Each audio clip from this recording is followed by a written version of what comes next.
So then we had SquareEnix conference. SquareEnix. They started off strong, in my opinion. Yeah, I know. I was gonna say this is gonna be mostly you, Rich.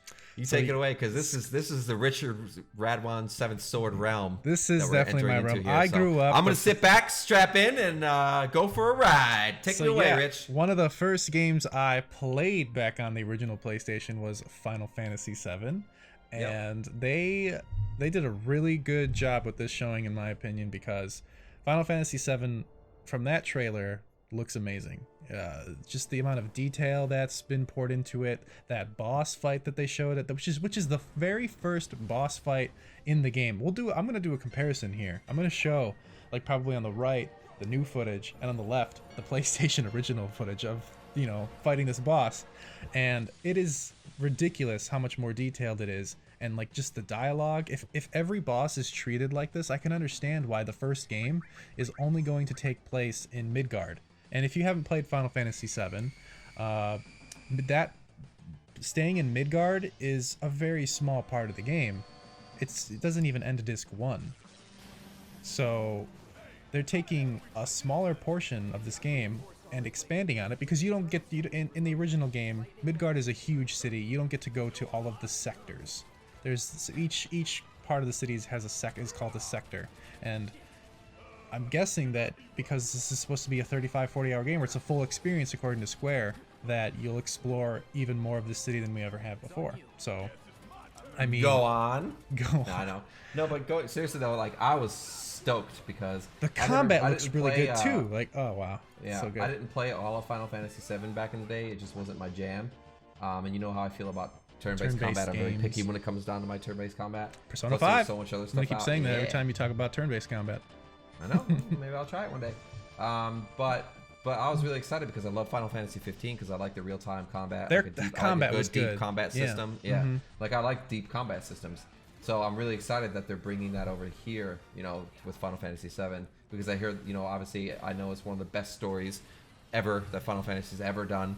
So I'm pretty excited about that. It's about saving the planet, Chris. You got to save that planet. Yeah, got to save the planet with your friends. I like the way that they're going with the battle system. They're giving you both options. So yeah. you know what I first really saw it. Wait, hold on. Sorry, we're getting excited, Rich. Yeah, I know. So I when I first saw it, I was like, okay, I liked it. Like when they could slow it down and you chose from the menu, like classic, like almost like it is turn-based, right? But it's turn-based with like a real-time flair. And then they said, but if you don't want to play that way, you can also just assign the skills or whatever to button commands. So you could do both, and that's amazing. So if you're having a tough time with the boss, you can do the ATB style and slow it down and see what they're doing and figure it out. But if you just want to go in crazy, you're like I'm a pro, I just want to be able to do reaction commands and stuff, you can have that play style too. So yeah, that's I really incredible. liked Square Enix's conference because I mean, going back to that, what I was going to say before was and it ties into what I was saying about liking their conference, is that it was fan service. They gave the fans what they wanted, you know. And not only did they give them some gameplay, they gave them a shitload. They spent like the first 15 minutes just straight on Final Fantasy VII. Yeah, and like everything the boss fight, too. The scorpion fight, Rich. The scorpion fight was so good. And everything they showed thereafter, almost everything they showed, the crowd was cheering for it. The fans, and they were like, yes, you know. Well. For most of it. What? Well, let's talk about the crowd for a second. No, let's not talk about the crowd. The crowd is just a bunch of paid shills to me. I don't know. They were obnoxious. They were annoying. I don't know. I was getting frustrated, but I know people are passionate about it, but that was like with every conference at E3 this year. It was just obnoxiously annoying, loud people. Maybe. But no, the Scorpion fight was really cool. Some of the other boss fights they were showing were really cool. The thing I'm really excited about is a lot of people are worried. They're like, oh, it's going to be real-time combat. They're casualizing it for people, blah, blah, blah. Play the original. I'm like, nah, dude. Like, when I was watching that gameplay, I was like, this looks like it's going to be hard. And, like, the first ever, boss is the Scorpion, and the fight looked that difficult and went on that long. I'm excited for the other bosses. That was edited down, Chris. That was edited down. Yeah, that's what I'm saying. It's like, I'm excited for that. I'm like, give me a challenge. Give me a game that's going to push me to the limit, Don't make it too easy for me. Push you to the limit and break it, Chris. And break it. And break the limit, Rich. Yeah. Yep. Yeah. So after that, they had Life is Strange 2. I didn't play the first one. I actually have it downloaded, but I haven't. There's a lot of Life is Strange games now. Is this episode 3? I don't remember. Yeah, With the kid, the superhero kid. but there's the girl too. Like the original Life is Strange, you played as a girl. Yeah. And I don't know how many episodes there were of that, and if there was a sequel to her story or not. Yeah, I have to look into Life is Strange. I played the I think very there was first episode 1 and 2 with the girl, and then there was episode 3 was the kid. Okay. And then this is episode 4 with the kid. You know? Okay. I think that's how it went, but yeah, I mean, I want to get into that, but the thing is I don't like to play games and then have to wait 6 months to a year to play the next episode. Well, technically, Final Fantasy VII is episodic, but it's gonna be like a complete experience in its own. I know. But yeah. I know, and I'm worried about that because I don't want to pay $60 for 10 hours of fun. You know, it's not gonna be. content. It's not gonna be 10 hours. They said it's gonna be a full, complete game, and if they're using their previous games based, to actually, set that standard, then it's gonna be 35, 40 hours. But they said it's gonna take up 2 full Blu-ray discs. Is that all the episodes, or is that just episode 1? Wait, episode 1 is taking up 2 full Blu-rays? They didn't say what episodes it was, but they said the director said Final Fantasy, when it launches, is going to be it's going to take up so big, it's going to take up 2 full Blu-ray discs. So I'm wondering, is that how much of the game is that on the 2 discs? There's no way they're talking. They don't even know what they're making after this one. They haven't even started development on the next episode yet, so it's got to be this one. And the reason why they don't even know how many episodes are is if I think that they're going this route, I don't know, no confirmation, this is just my theory. If they're actually compiling everything that is Final Fantasy VII together in this remake, that would mean the main game, Crisis Core, Dirge of Cerberus, and then even potentially the movie Advent Children. And if they're making all of that in game form, that's why they wouldn't know how many episodes it is. And even then, again, this is only a small part of the original game, and it's a 40-hour experience. So if they're going to be doing that, then even the original game is now who knows how many episodes it's going to be. This is a very ambitious process, and I don't think any company has really done anything like this before to this extent on a remake of a game. Oh, calm down, Rich. Take it easy. I just don't think that. Damn, Rich. I mean, don't come at me so hard, Rich. Correct me if I'm wrong. You're getting emotional on me, Rich. Yeah. I'm just kidding. No, I'm excited for it. But Octopath Traveler, they showed PC. They showed all the remake stuff, which makes sense because Final Fantasy VII is a remake. Did you play that? Yeah, I played Octopath Traveler on Switch. On Switch, right? On Switch. Yeah, did you like it? I liked it. The only thing I didn't like about it, and I thought it was going to happen, but it didn't happen this way, is that all of the characters essentially have a separate storyline, and you can bring them with you, but then they don't interact with each other really. Yeah. So it's weird because you're going like let's just say you pick the thief first, right? And you go through the areas, and then you go to the next person, like the healer. The healer, they have their own little dialogue first, but then your thief character isn't incorporated in the events at all. Like the villain doesn't know you're there. Like you're invisible basically. You're just helping him out, but you don't exist, kind of thing. So it's like what game was that recently? State of Decay on Xbox. State of Decay 2 did that. Is you were just an avatar in somebody else's game, but you couldn't interact with any of the players, like the story players in the game or any of the other characters. You were just kind of like a shadow. Interesting. It was really weird. But yeah, so Octopath, I mean, I love the art style. I love the fact that it's like a mix of like it's cool. It reminds me of Fez. It's like 2D but 3D with like Paper Mario, influence. Like, and it's got that Final Fantasy really, flair really cool to it too.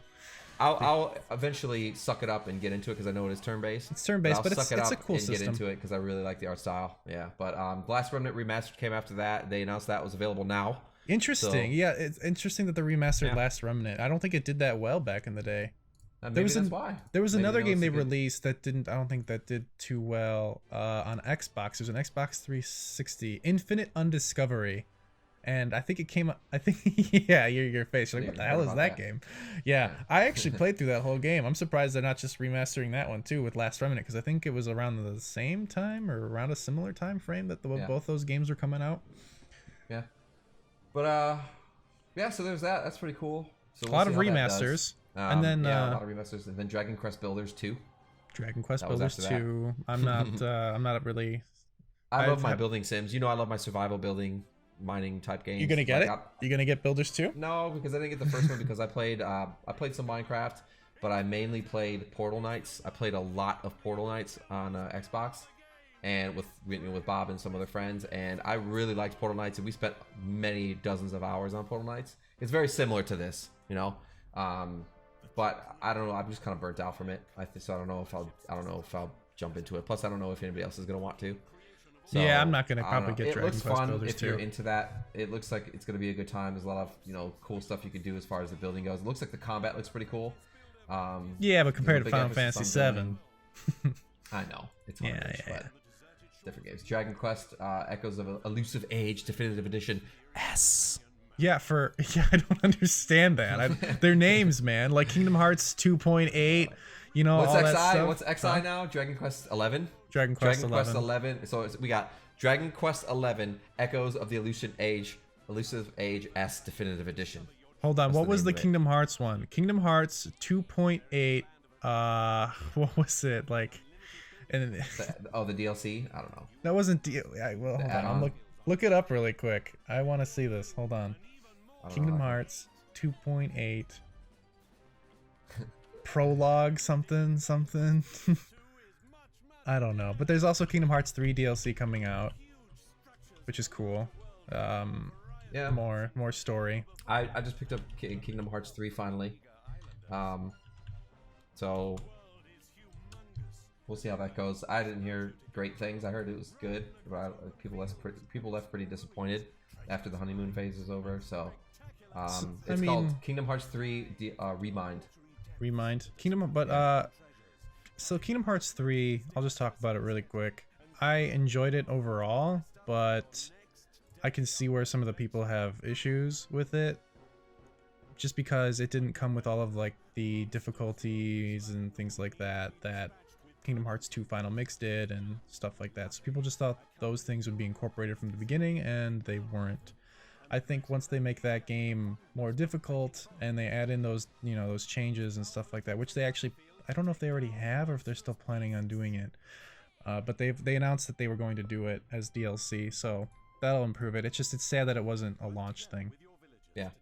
Yeah, we'll see. I still have to beat the base game, so I'm not even gonna look at the DLC yet. I want to see how I feel about the base game. But It's very easy. It's a very easy game, even on the hardest difficulty, and I think that's most of the problem that people have with it. In terms of the storytelling, I have to give them credit where credit is due. They actually managed to kind of explain everything as best as they could within Kingdom Hearts, which is a tall order, because that's a very convoluted timeline and all these different games across all these different platforms. Like you had to play it on PlayStation 2, you had to play it on your phone, you had to play it on your DS, you had to play it on Game Boy Advance, you had to play it on, if you wanted to keep up with it all in real time without these collections that have recently come out. It was just insane how many different platforms you had to play this series on.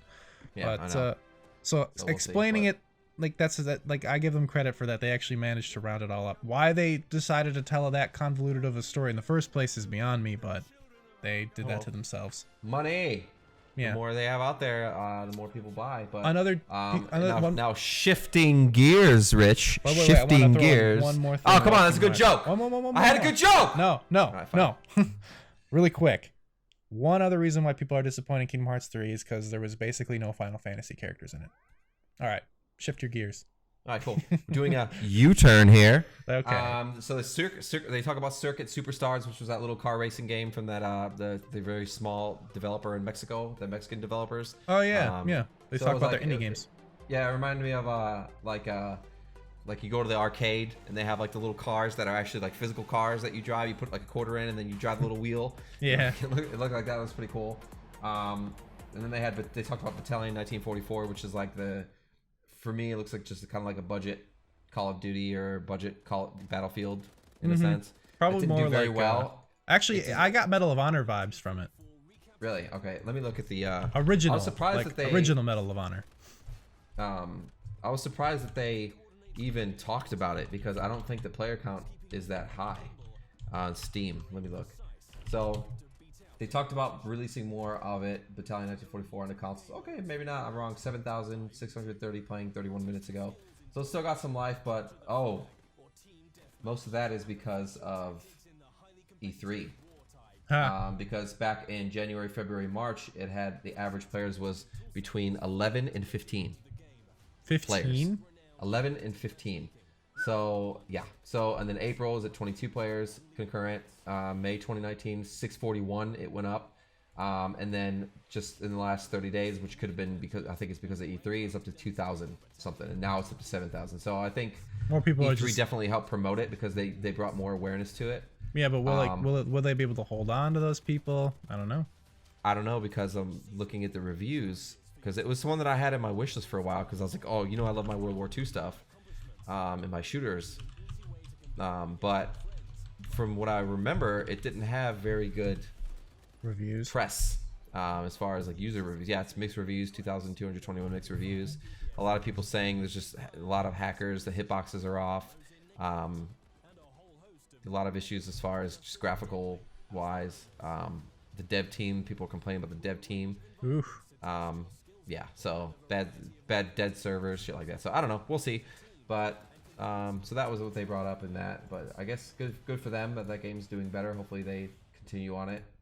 And we'll see more Battalion in our future. But yeah, it was an expansion. It was Battalion Eastern Front or something like that. I think it had to do with Stalingrad, Russian battle with the Nazis. So we'll see. But after that, Rich, they had Square Enix music. I know that's all you. Yeah. I mean, it's cool. I mean, Final Fantasy soundtracks available now. Okay. Yeah. It's cool that they're doing that. Did that need to be in an E3 presentation? Probably not, but it was. So, moving on.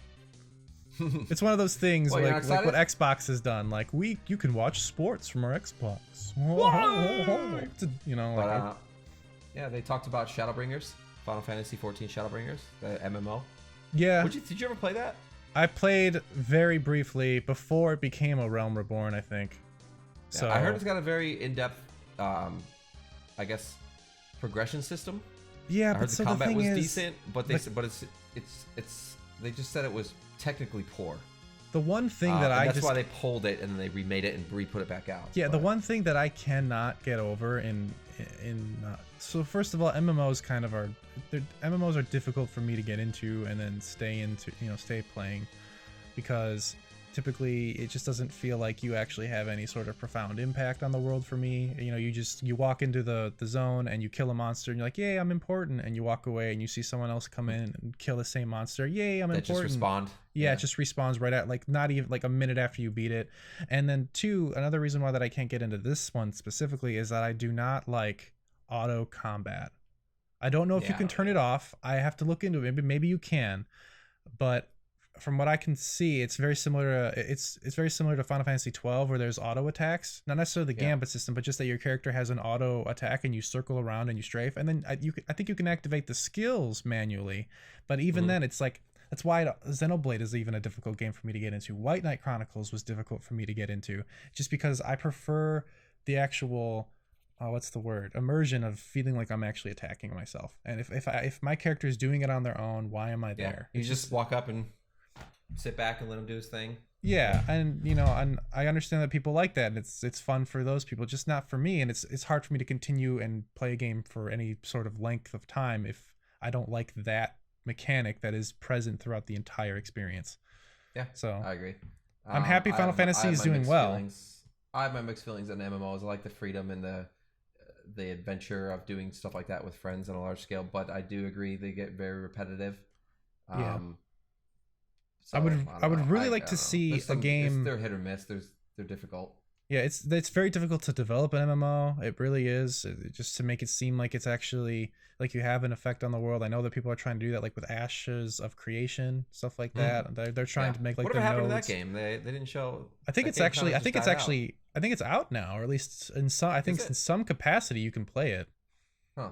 But it was kind of Is it on Eastern only? I don't know, but it kind of died down. I haven't heard a lot of news about it. At one point it was really big. People were talking about it. Now I haven't heard much news on it, but I haven't been going out of my way to find it either. Because again, MMOs are difficult. Yeah, Phantasy Star Online is probably the last MMO. PSO2 is the last MMO that I played that I had a lot of fun with, and that was with Bob. But then I kind of did all the things at the time, and now I'm I don't know if I'll go back. I'll probably go back when it gets released here finally officially, because I was playing the Japanese version but translated, but still with Japanese in it. It was really weird. And now that it'll be officially translated, I'm gonna go ahead and give it a shot. Cool. You know what I was really bummed about and kind of upset about is that I was going into this really. I'm pretty sure you know what game I'm going to talk about, but I was going in there. I was like, yes, let's see some gameplay, like some more. You showed a lot last year. Let's see some killing. Let's see some co-op. Let's see all that shit. Let's see some guns. Yeah, you know what's coming, Rich. Dying Light 2. They just grazed it. They grazed over it. I'm like, what are you doing? Go back. Yeah. No. Show some gameplay. Yeah, but they didn't have a gameplay They showed like presentation. a CG. They showed like a gameplay / CG. Didn't we already see all that stuff beforehand? Yeah. They just kind of compiled it all together. Yeah, I'm like, haven't we seen that already? Like, I don't like. Is there something like it? I don't know. There was no gameplay. There was nothing else. They just showed like a trailer for it and just moved on. I'm like, what happened with that? Like that was a big game. Everyone loved Dying Light 1. The hype is real for Dying Light 2. People are still playing Dying Light. Yeah, a lot of people. Oh yeah, I know. I want to do another playthrough. I beat it like 2 or 3 times already, I think. It's just really solid. Yeah. Yeah. So it's gonna be a good game, but yeah, it'll be a good game. I was just upset they didn't give it enough press. Like I wanted to see more on it because I was excited for it. Didn't Square Enix just partner with them? Didn't they just go to Square Enix? I think Dying Light 2 has kind of been Techland.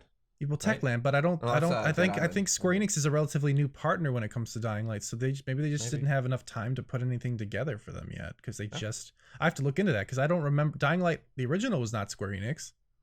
No. So when did this partnership happen? Was it Deep Silver or was it Techland? Techland was Dead Island, but Deep Silver was the publisher, right, for them? Let me look. I don't know. It's really confusing because then there's Dying. Oh, sorry, not Dying Light. Dead Island. I was right. It was Techland. So Techland was the developer. There's the publisher was Techland and Warner Brothers. Dead Island 2. What about Dead Island 2 though?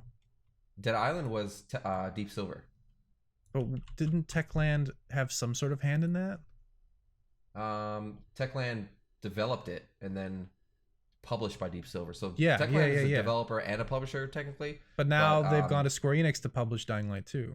Yeah. So Deep Silver published Dead Island 2. So didn't see any Dead Island 3. I was waiting for that. I guess that's another one skipping E3. I guess we'll wait till next year. But that was announced years ago.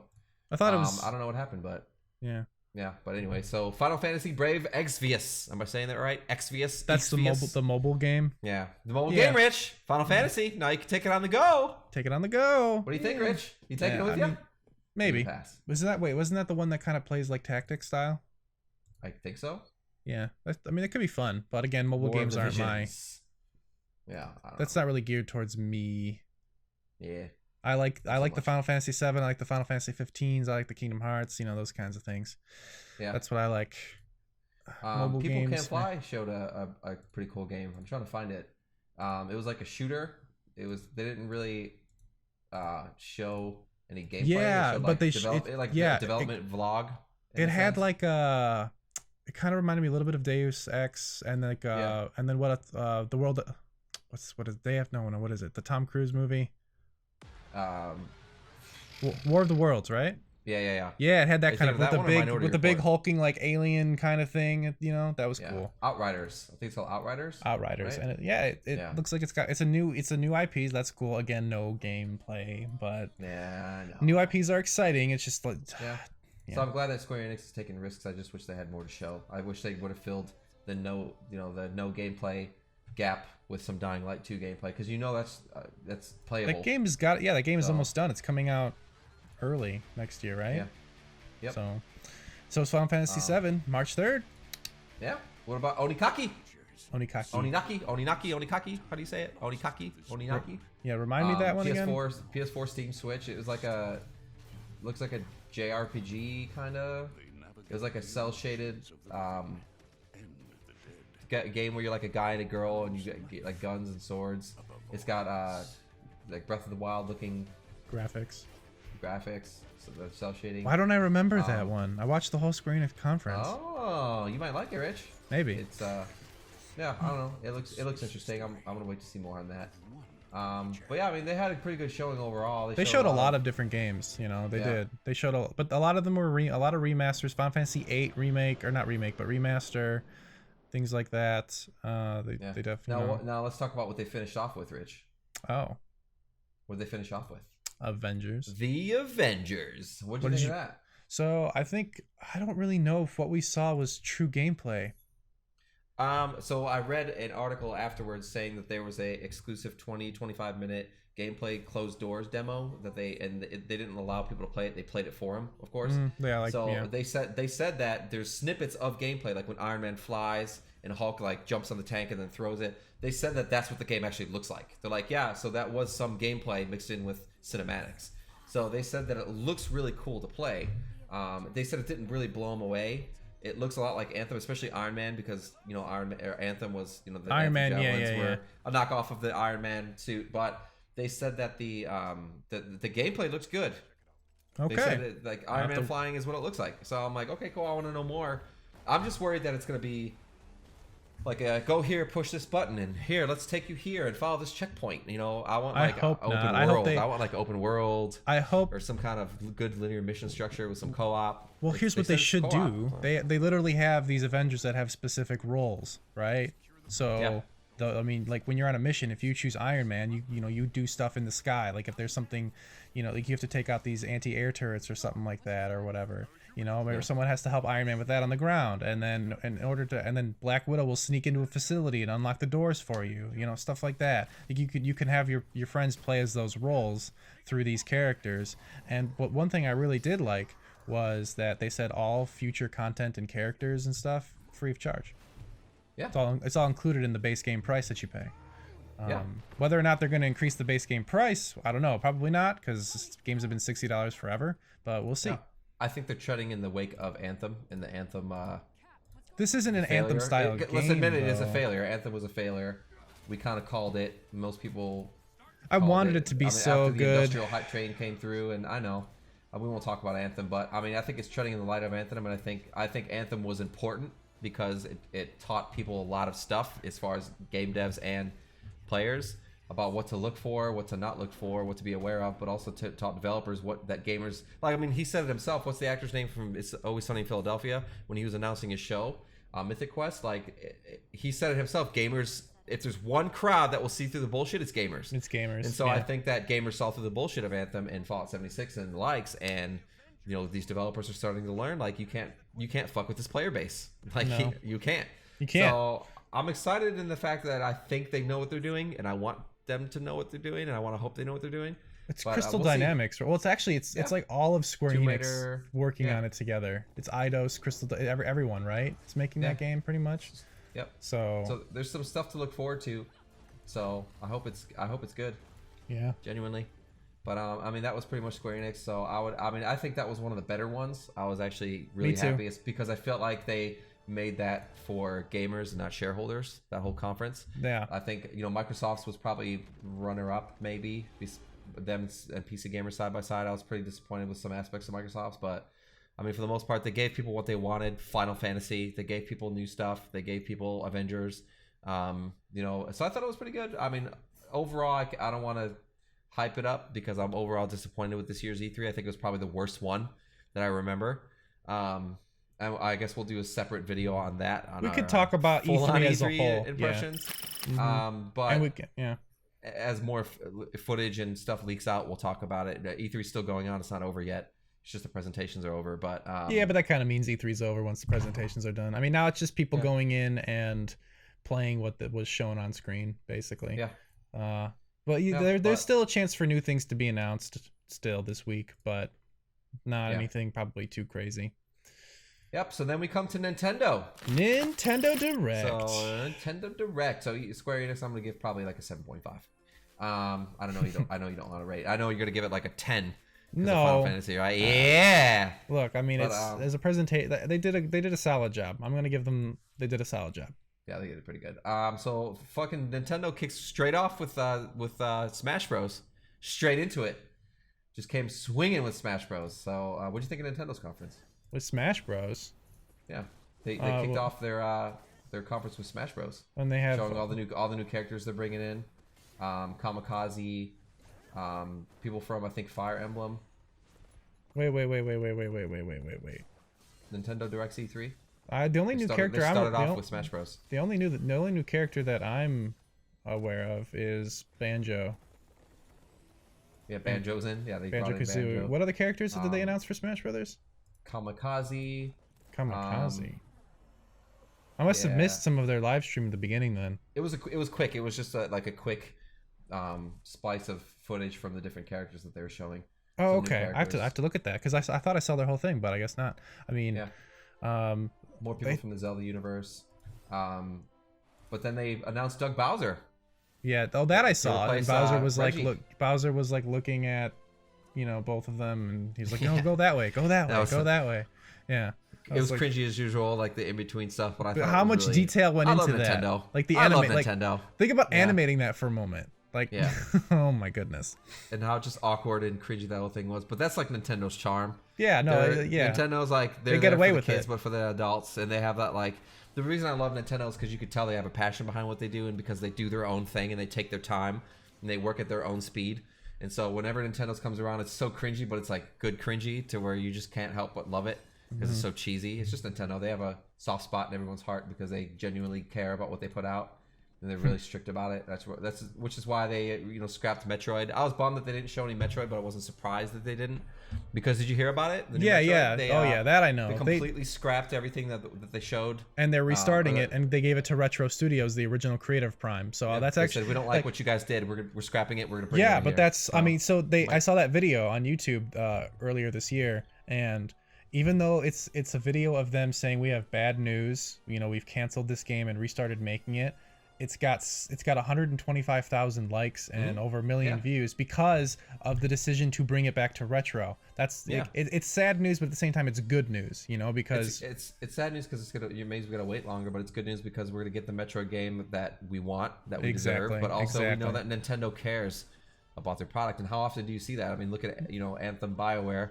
With Dragon Age, Inquisition, with Anthem, with Mass Effect, the way they just shove shit out the door, rush it out the door to meet shareholder deadlines. Like Nintendo's like, fuck off, we're gonna do things how we want to do them. Yeah, exactly. So we're gonna give them as much time as they need to develop the game. Man, just with Anthem, like that's so stupid that they had the idea for 5 years and they were creating it for 5 years, but they only had 18 months of actual development time. Yep. So I'm excited about that. But then they started off with Luigi's Mansion after Smash. Yeah. So Luigi's Mansion 3. Luigi's Mansion 3. I saw. I'm not. I think it's cool that you can play as Gooey Luigi. So it's gonna have a cool co-op aspect. So like, I love those types of games because they're gonna be good fun with a friend or a girlfriend. Rich, yeah. We'll see. I never really got into Luigi's Mansion. Really? Stuff like that. It was good. Just like Super Mario Sunshine. Like I like those. I love Super Mario Sunshine. Yeah. That was so you that probably game. Like Luigi's Mansion then. That game is really good. I'm probably gonna get this one because it's on. It's finally like on an actual platform that I'll play it. Yeah, so I thought it was cool that you could play Gooey Mario, and I like that he's got his own ways for you to get through the levels. You got to play Gooey Luigi. I keep saying Gooey Mario, Gooey Luigi. They have the Scare Scraper mode, which is like multiplayer. It's co-op, like I think it's 4-player co-op. 4-player co-op. Color Luigi's. Yeah, 4-player co-op. 4-player co-op. For those of you who don't know, a little Talk Gaming history. Before we started Talk Gaming back in like 2013, 2014, we were deciding on names. It was like a toss of a coin for names, and I think it was you. Was it you or somebody else that was doing our podcast with us suggested 4-player co-op as a name, and I fucking hated it. I suggested 4-player co-op. I suggested 4-player co-op and the gamers. The gamers. I was like, ugh. And then I was like, well, what do we do normally because it started off as a podcast and then a Facebook gaming. Group. I was like, we talk about games, we talk gaming, and I think it'd be cool. We can branch out into talk anime, talk movies, other stuff. Talk gaming stuff. So there is a talk anime on Facebook. Talk gaming. We stuck with it. It was catchy, but I mean, 4-player co-op. 4-player co-op. Because the original concept was it was gonna be for the four of us. Remember, Bob, J-Bone, you, and then me. So 4-player co-op. 4-player co-op. 4-player co-op. But from there, they showed a montage of a bunch of stuff after Mario. I don't remember most of the names because Link's Awakening. Link's Awakening, the remake. Yeah, they showed. The remake was pretty cool. They showed the new Mana game. What was it? Trials of Mana. Yeah, Trials of Mana. Which actually looks really fun. And that's actually out relatively soon too. It looks really good too. I'm like, is that running on a Switch? Like that looks really good. The combat looks fun, and it's a SquareEnix game. So and the fact that Square Enix didn't show it off at their own, they waited for like Nintendo. It's your thing to show off. That's cool. And you know what I loved about the Fire Emblem Three Houses was in there too. That game looks really good. Yeah, it does. So I'm pretty excited about that. But you know what I was really excited about that they showed was they just threw it in there. They sprinkled it in there, and we're just kind of like that. Was Witcher 3 on Switch. Witcher 3. Witcher 3 on Switch. Witcher 3. Yeah. Yeah. So how are they going to do that? Because Witcher 3 here's the thing. Here's the thing. So they released the specs afterwards. So that's why I'm glad that we kind of waited to do this video, because we wanted to hear about the juicy, small, fine print that comes afterwards. So here's the problem with the Switcher 3. Okay, it's got to be 30 Undocked, frames. But undocked, it's running at 540p undocked, and docked it runs at 720p. Okay, well, undocked, I mean, it's a smaller screen, so it's not going to be. But still, yeah, I get it. That's crazy though. And I was like, I mean, I guess if you really want your fill of Switch or Switcher 3 on the go, you'll be excited about that. I mean, I'm never gonna play it on the Switch just because I've already beaten it on PC, and so. But I mean, I don't know. I mean, it's cool that the Switch is capable of running these games in some capacity. Yeah. And it's on cool the that go. Nintendo's reaching out to these publishers and developers and being like, hey, we want this game on the Switch. Can you give us a ported version? And they care about bringing it. Like, I love the Switch because it's a port machine. It's basically a glorified port machine with its own little exclusives and stuff from Nintendo and other developers and stuff, third-party developers. But it's mostly a port machine. But it's really cool because I love Skyrim on Switch. And Doom is on Switch. I love Doom on Switch. Wolfenstein, I think it's great. Yeah, it's really cool that all these games are on there somehow. Yet they're all, if you're willing to. And the thing is that, like, I'm not saying it's a huge problem that it runs at 540 undocked, because you're right, it is a small screen. But the fact that I could play The Witcher, because I travel a lot for work, for my day job and whatnot. So if I want to go on a plane or I want in a hotel, I can play The Witcher. Yeah. I think that's awesome. And plus, I mean, it's the fucking Witcher 3. So true. Like, I mean, it's not my favorite game in the world, but I thought it was really good. And the fact that I can play it at the beach, or I can play it on the plane, is super, or at the pool at night, if I'm just chilling, it's cool. So I'm excited about that. So The Witcher 3 is really good. There's one flaw in it personally that PC fixes. I don't think that I don't know if they've updated it officially, because I never played it with the, I played it with the mod, so I don't know. You could assign all of the spells that Geralt has when you hold down like left trigger, then the face buttons become the spells, so you can cast them on the fly. Whereas in the original game, you had to slow down time or hit like the D-pad to switch to that spell. So it was kind of clunky with that. Whereas this made it so much more fluid, and it just already made an amazing game even just so much better. Yeah, I was excited that they announced Resident Evil for the Switch too, and they actually have 5 and 6 coming out for the Switch. Right, the Resident Evil montage too. Yeah, it's crazy. Yeah, Resident Evil 2 and all that. So it's definitely a port machine. Yeah, oh yeah. And it's cool because, like you said, you can play all these. You can play all these games, on the go, and that's the impressive part on it. Warframe is on Switch, and that's just a technical achievement on its own. And doesn't Doom run 60 frames on the Switch?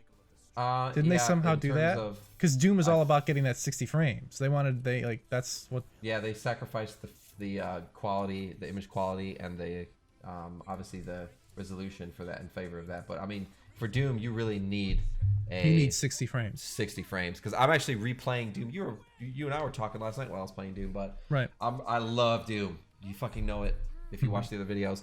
But I love Doom, and so I'm replaying Doom for like the 4th time right now, and I'm playing this one on Xbox because I have it on PS4, Xbox, I have it on Switch, I have it on PC. So I love Doom, and I can't imagine playing that game at 30 frames. No, I can't. Like, you need fast-paced movement. It's meant to be played on a PC, but I mean, you can't do it without it. So can't do it. Then they had was it No More Heroes? No More Heroes. No More Heroes. No More Heroes 3. I didn't play the first one, No More Heroes 3, or the second one. I heard they're really good. I actually talked to the developer at PAX East a couple years ago, and he was telling me that they were working on something cool that would be released at a way later date. This is like before the Switch came out. So, and now it makes sense. I'm like, oh, that's cool. No More Heroes 3, rock and roll. Yeah, they didn't really show any gameplay. They showed like what gameplay might look like, I think, with they had the commands on screen with the directions. Yeah. But I don't think was. How about that 3D Contra? Yeah. Yeah, I love Contra. So I love Contra, but I'm like, what the fuck? Why is there was it a giant panda? It's weird. A giant panda shooting a gun? I'm like, what is this? It's local wireless co-op. 4-player co-op. So that's good. Yeah, 4-player co-op. I don't know. It looks pretty cool. It's a collection too, isn't it? Doesn't it have like the old Contra games in it as well? They're remastering all of them. The whole yeah. collection. Yeah. Was that included in that, or was that something I don't know. different? I think that might be something different. Yeah. Oh yeah, you're right. Because the Contra collection was available that day, so it's available Right. now. You can It's get got the all Contra. Contras in it, so I'll probably end up going and picking that up after this. But that was pretty cool. I'm interested in how the new Contra turns out. I'm a huge Contra fan. Then they showed that one giant mech game. What was that? Matt Damon Yeah. X Machina. Matt Damon X Machina. I don't know. Why? I don't know how to say half these. There's so many games that use Damon, like Daemon, to describe the monsters. So it's like, oh my god, look at all the Matt Damons. Yeah. Matt Damon. Oh man. Yeah. But yeah, Damon X Machina. That looks cool. And then they showed Astral Chain as well, right? Yeah. I don't know. This is more your type. Damon X Machina. I played there was a demo out a while ago. You could download it on Switch still. You should try it out. It's pretty fun. I don't know if you'll like it or not. It's definitely like the old style of game where you choose a mission from a menu and then you go, kind of thing. Yeah. You have like a hub world you can walk around to upgrade your character in that hub world, but then you go to the mission board and you choose a mission and you deploy. Astral Chain is being developed by Platinum Games, so people who made Vanquish, people who made Nier Automata, people who made Bayonetta. So yeah, combat's gonna be good. I'm actually in the middle of Bayonetta on the Switch. Bayonetta 1 right now. There's beat 1 and then go to 2. What's the game that the Platinum Games is working on? Another game that we haven't heard about. Something Kingdom. Do you know what I'm talking about? Was it the one with the dragon where you're flying the dragon? I don't know if you're flying a dragon, but it's something to do with that kind of style of era, I believe. Because there was a game that they announced that I'd never heard of. It was I forgot what it was called. Oh no, it wasn't I heard of it. It was a remake, I guess. Panzer Dragoon. Oh, Panzer Dragoon. Yeah, I've heard of it, but I didn't play the first one. Okay. I think Panzer Dragoon was originally on Xbox. Yeah, so I think was it a launch title or something? I don't think so. Yeah, and now it's made its way to and they've released Panzer Dragoon in some capacity before, but it's like a cult classic, an older game, kind of like your Vampire Masquerade Bloodline thing. Yeah. It's a classic old game that not many people have heard of, but it got it garnered a serious following. Yeah. So I mean that looked interesting. So there's a lot of games. They showed a lot. I think Nintendo had the most, besides PC Gamer, biggest showing of games. Yeah, they showed a lot of games. I have to go back. I have to refresh myself on that list because there's just so many cool games. Yeah, there's just so many games that they showed montages for, even small, like big deals like The Witcher. Because there was rumors leading up to it. It was like almost the worst kept rumor at the time, like worst kept secret now because everyone knew it was coming. I want Witcher 4. Witcher 4. Yeah, I know. Yeah. Not until after Cyberpunk though. Which Cyberpunk. Is still good. Yeah. Cyberpunk. But Astral Chain looks really cool. Yeah. So I'm gonna get Astral Chain. I got that confused with Panzer Dragoon for somehow. But Astral Chain looks Dragoon. really cool. Yeah. Astral Dragoon. Astral Dragoon 2. Astral Chain looks really cool. That is a new IP, right? Yes. By But Platinum Marvel Games. Ultimate Alliance 3. I'm excited for that. That's Really? right around the corner. Isn't that July 19th? That's exciting you? I think. Yeah. Oh yeah. Dude, I love Ultimate Alliance. Ultimate Alliance is class. Good co-op game. Yeah, I guess. I don't know. It just kind of looked very stiff. The combat looked a little bit better. I mean, it looked better like the isometric view. It's not so isometric anymore where it's like top down. It's more like lower. Right, but I mean, how is it going to compete against the Avengers? I mean, it's going to be a completely different game. But it's still the same kind. It's the same style, though. I mean, I know you can play as more characters in the Alliance game, but yeah, they're going to be adding more characters in Avengers. Hopefully, Spider-Man will be in there. He's in there. Oh, and the Avengers, the other Avengers game. Yeah. I don't know. They said they're going to add characters. They said that it ties into that universe. That game ties into that universe. So we'll see. But yeah. Oh, really? Marvel Spider-Man? Yeah, they said it ties into the Marvel Spider-Man games universe. That's because they also told an original take on Spider-Man, like in terms of the story. So yeah, it's pretty cool. I like that. So we'll see. Maybe he'll make an appearance. I bet you he'll be some kind of DLC or something. And they can use that. Then they can use that character model they already created. Not DLC. Extra content because it's free. It's not. Yeah, it's extra not free. content. I guess it's still DLC, downloadable content, but extra content. Extra content, Rich. Extra but July 19th, content. Marvel Ultimate Alliance 3. I'm pretty excited about that. I've been waiting for that for a while. It's a good game to play on Switch. And then they had just a whole montage. They had another Animal Crossing. Didn't that get delayed till 2020? Yeah, I think so. The next Animal Crossing yeah. got delayed till 2020, which cool. I'll wait. They're bringing, was it Spyro? They had a montage where they were showing Spyro and a ton of other games. Banjo, bringing Banjo to Smash. But yeah, Banjo was in like the middle. They showed Banjo during the montage. That was like in the middle of their presentation. If you go back to the beginning of the Nintendo E3 Direct presentation, the first thing they come out with swinging is Smash Brothers. And they show a bunch of different new characters that they're bringing to it. Which how many cool. new? Because I mean, I know the DLC characters. So how many new characters did they show? Actually, maybe I should just look this up right now. I don't know. Yeah, I don't remember how many exactly, but and then how about that ending, Rich? The ending. Oh, not the ending. The near the end when they showed. I'm getting ahead of myself because I want to talk about it. Just talk about it. Just talk about it. Fucking Zelda, Rich. Link's Zelda 2. Yeah, Zelda Breath of the Wild Breath sequel of the Wild 2, now baby. in development, and then they show. It looks like it's going for more of like a horror aspect. Yeah, it looks pretty dark. I'm like, oh shit, because it does. I'm super excited. I have Zelda Breath of the Wild again. You bought it again? I'm borrowing it from a friend. Oh, no, I borrowed it from one of my friends who lives out here because I haven't. You know the story. Stolen. My Nintendo Switch got stolen when I was on vacation, and I had just gotten to Ganon's Castle, and I was literally outside the gates and put the game in suspend mode to go play, do some real life stuff, and then I come back and my Switch is gone. So I never got to go to Ganon's Castle, and I know you're hyping it up, saying it's the best part of the game. It was so good. It's so good. Like, yeah. So I'm not gonna spoil anything. I'm borrowing it again. I got to restart it, so I'm pumped that they announced the second one. So we'll see when that comes out. We'll see how far down the road. But what about Sword and Shield? Pokemon Sword and Shield. Pokemon Sword. That's all I heard. I only heard Pokemon Sword. Pokemon Sword. Yeah, I mean, well, hold on. I want to talk about the Breath of the Wild. They showed a lot of. Moment. You got to say stuff about it. I want to talk about it. All right, go ahead. All right. So, I mean, I want to talk about what I hope it does. You know. Okay. So, like, it looks like they're going to use the same map, which is actually good in terms of when it's going to come out, because if they already have the map pretty much done, then all they have to do is change it instead of recreating a whole new area. Will it be the same map though? Well, if it's Breath of the Wild sequel, then it's still the same Hyrule. If anything, they might add like another land that you go to, you know. Yeah.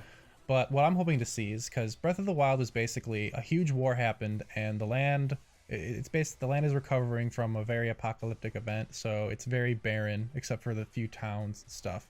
But it's basically a post-apocalyptic world in recovery is how I like to describe it. With this sequel, since it's after all the events of the first game, spoiler alert, you fight Ganon. Rich, stop, Rich. Anyway, so it's a Zelda game. You know what you fight at the end of the Zelda game. Yeah. But I'm hoping to see that now this Hyrule, after all those events, is somewhat more developed, and there are maybe bigger cities. Maybe Hyrule Castle is back, to like you can actually it's actually a full castle with guards posted and a castle town, all of that stuff. That would be really, really cool to see. Just a lot more civilization throughout the map now. It makes sense, because I think in Breath of the Wild, Ganon's Castle's already, it's like full rain basically, right? Mm-hmm. So you're walking through. I guess you wouldn't call it post-apocalyptic, right? But it's more post-apocalyptic and recovery. Post-war and recovery land. And so, people are scattered everywhere. Everyone's kind of in their own little base camps with their own little barons, stuff like that. So, yeah, it'd be cool to see bigger, more NPC interaction and stuff like that. Exactly. So I think it'd be really cool. So I'm intrigued. I'm ready. I want temples back, and I would like to see the system from Twilight Princess where you actually learn skills, they'll bring skills back. Yeah. I want to see a system where you actually can learn new abilities with each weapon type, like actual skills and special moves and things like that. So yeah. And so much potential there. So much potential. Oh, so much, yeah. And then after the Nintendo Direct, they dove into some gameplay for Pokemon Sword and Shield. I didn't see that. So I didn't see the that. gameplay. It was after Direct. It may have I been pretty much know what it's going to stream. look like. It's Pokemon. There's not that much. You can't really. Yeah. It's better looking Pokemon. Yeah. So I'm excited about that. But that pretty much ended Nintendo's, I think. Pretty much. Actually, the one thing that I wanted to note was they had this Mafia game. Do you remember? It was like a top-down, looks like a twin stick shooter. It was like Empire of Sin. I think Empire it was of Sin. Empire of Sin. It was like a twin stick mafia shooter, like guys with a cigar, like Al Capone looking with the hat in Chicago with a Tommy gun, and they were just like, it's a twin stick shooter, so you move the stick and he's like, I believe it looked pretty sweet. But my Tommy gun don't. But my Tommy gun don't. Yeah. That's It's what me, Snakes. I got that's what the my stuff. girlfriend and I do to each other whenever we're like we think the other like whenever we're giving each other like shit, you know. We're like, I believe you. Yeah, I believe you. But my Tommy gun don't. What about Dark Crystal? You into Dark Crystal? So many people were hyped about that, but and Mario and Sonic at the Olympics. It's like Final Fantasy Tactics, but not Final Fantasy Tactics. Yeah, I think honestly, overall, I was really pumped, really impressed with Nintendo's. I really liked it. They showed everything everyone wanted, except for Metroid, which I mean everyone understands. Yeah, because it's they showed shit they didn't have to, like Witcher 3 and Breath of the Wild 2. So they brought a lot of new stuff to the table. Astral Chain, like so good. Empire of Sin. I wonder when Breath of the Wild 2 is even gonna come out. You know? Yeah. Yep. So they showed it pretty much. They didn't disappoint, I guess. No, but I'm surprised they didn't announce like a Super Switch XL or something. You know? I'm glad they didn't because they probably will, just not yet. I bought 2 Switches already. I'm not buying a third one. Buy a third one, Chris. It's gonna have it's gonna be more powerful. Games are gonna run at 2K. Nope, I refuse. 2K on the go, Chris. 2K on the go. Oh. 2K, dude. If they released a Switch that did had a little tiny 4K, you'd a 1080p screen because I don't even think that's 1080. So what, 720? I don't know what the screen. I don't know what the resolution on that screen is. Yeah, if they announced one that could do 4K, I'd be stoked. I was talking to somebody on Talk Gaming about that. Even today. 2K would be amazing for that. 2K, for on the go 2K gaming, that'd be beautiful. Yeah, because I know that some games like Breath of the Wild, I think run in 1080, right? Yeah, well, you can emulate it pretty successfully on PC now, and you can run it in 4K, and it's oh my god, it looks so good. Oh, okay. Yeah. But so I mean, overall, I really liked Nintendo's conference. I think it was probably one of my favorite. I think it probably was my favorite one, and it was the last out of all of them. Best for last, right? Yeah. There's a lot of like seeing Zelda, another Zelda on the way is really exciting. So yeah, I really liked it because there wasn't a ton of PR speak, advertising. Nope. Like it was just here's what we got. This is what we've been working on. We're going to show you this, and we're going to go back to our Hive, our cave, and we're going to continue grinding it out. So it's kind of funny that Devolver Digital's thing was more anti the man. Like I know they were making fun of it, and but by doing that, it's almost like they were making it worse for themselves. I don't know. Yeah, they're being edgy. Yeah. But I mean, overall, I really liked it. What'd you think? Yeah, I enjoyed it too. I mean, there's obviously they're not gonna have every game isn't for everybody in every press conference, but it's how you showcase all of those different kinds of games and how much time you spend showing them. Like for example, with Bethesda and how long they spent on mobile games. That was just and then the faux apology at the beginning, stuff like that. Which hopefully most people have seen in my previous video. But if you go through and you just show everything and you give everything its spot, but you don't focus on it and try to force it down people's mouths, then even the stuff that people aren't into, you move past it and get to the stuff that you do like, and that's what Nintendo did, and that's what SquareEnix did. They both did solid, and Microsoft also did that too. They just had solid performances across the board, and of course Microsoft had to have a solid performance. They were technically the biggest one there. I think that they disappointed in as far as that goes. Right, they could have done so much more because they were they could have easily Sony stood out there. More. They were the only real big prominent, I guess, developer there that was like huge, the console. We release consoles and hardware and software, and Nintendo has always done their own thing mobilely, with streaming, and then Sony backed out to do their own thing later on, which means I think is a smart move. And I think Microsoft had the opportunity to just go balls to the wall and just really take over it. I don't feel like they did. They didn't, and now Sony's probably going to come back to E3 next year with a PS5. Pissed off. Yeah, with the PS5. I think next year's E3 is going to be way more exciting than this year's. I think this year was just kind of a filler E3. I feel like they felt obligated to be there. Right. But I think the development cycle, and we can talk about this in another video, I think the development cycle now is too long. It's so long, yeah. To the point where you don't need a yearly E3. Maybe biannually. I don't know. Every 2 years or every 4 years, something like that, Because when Sony says we're coming back to E3, it's going to be like, oh, shit. Like if they don't come back next year. Oh, here we go. But then they come showdown. Back, All right. Exactly. Like when they say, oh yeah, we're coming back. It's like what have they been working on? We don't even know. Yep. Let's see your good Wild West draw, Rich. No. Fastest hands in the West. Fastest sword in the West. Yeah, I don't use guns. I use swords. You don't use guns. Use swords. And there you go. But all right. Other than that, thanks guys for watching. It pretty much wraps it up. So thanks for sticking through the videos. Really pumped about this channel. Really excited for you guys' feedback. So if you have anything, leave a comment, anything that you guys want us to talk about, anything you want us to touch on, anything we missed. Other than that, that's all I got. What about you, Rich? Yeah, thank you very much, guys. See you later. All right, we'll see you on the next Talk Gaming. Yeah.